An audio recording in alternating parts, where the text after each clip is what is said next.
Il avait sans doute espéré que l'impératrice et son fils lui seraient rendus. Du moins, il avait publié ses vœux pour une certitude, et c'est ce que l'empereur d'Autriche aurait pu faire de mieux. Cette espérance se fut promptement détruite. Une mois environ après son arrivée, le duc de Vessens vint me trouver et me présenta une lettre sans adresse qu'un courrier arrivant de Vienne venait de lui remettre avec plusieurs autres. Cette lettre, disait le courrier, lui avait été envoyée par M. de Blanc, qui n'avait pas osé y mettre l'adresse. J'étais trop peu lié avec M. de Blanc que peut supposer qu'il me écrit, et j'ai refusé la lettre. Caulaincourt m'a dit, cependant, pensez bien, j'ai la conviction qu'elle peut vous. Peut-être ferez-vous bien de l'ouvrir, car en cas de refus, je la remettrai à l'empereur. Faites-lui, dis-je. Je n'ai qu'un intérêt à Vienne, et je désire que l'empereur la lise. Le soir, je fus appelé au château. J'ai trouvé l'empereur dans un cabinet peu éclairé, s'échauffant, tapis dans un coin de la cheminée et paraissant déjà souffrir de l'incommodité qui n'est là-bas quittée depuis. Voici une lettre, me dit-il, que le courrier de Vienne a dit de vous être adressé. Lisez-la. Au premier coup d'œil, j'étais sur la lettre. J'ai cru reconnaître l'écriture de Blanc, mais comme elle était longue, je la parcourue lentement et j'arrivai enfin à l'objet principal.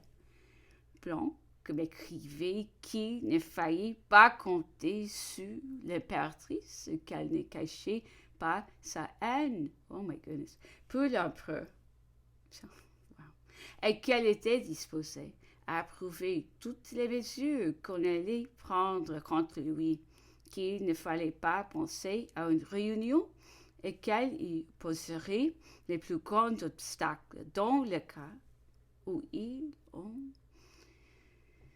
cesserait question, qu'enfin il ne lui était plus possible de dissimuler son indignation, que l'impératrice se livrait à Blanc, oh my goodness, ne prenait pas même le soin de cacher son goût bizarre pour cet homme, et qu'il était autant maître de son esprit que de sa personne. L'écriture était déguisée, pas assez cependant pour qu'un homme de sang-froid peut la méconnaître.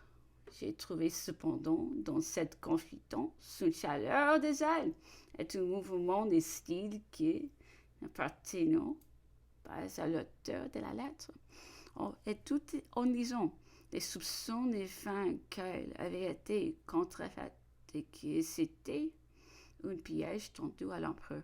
Je lui communiquai ma pensée, le danger de cette supercherie. Maniement, j'ai trouvé les raisons assez spécieuses pour le jeter lui-même dans l'incertitude.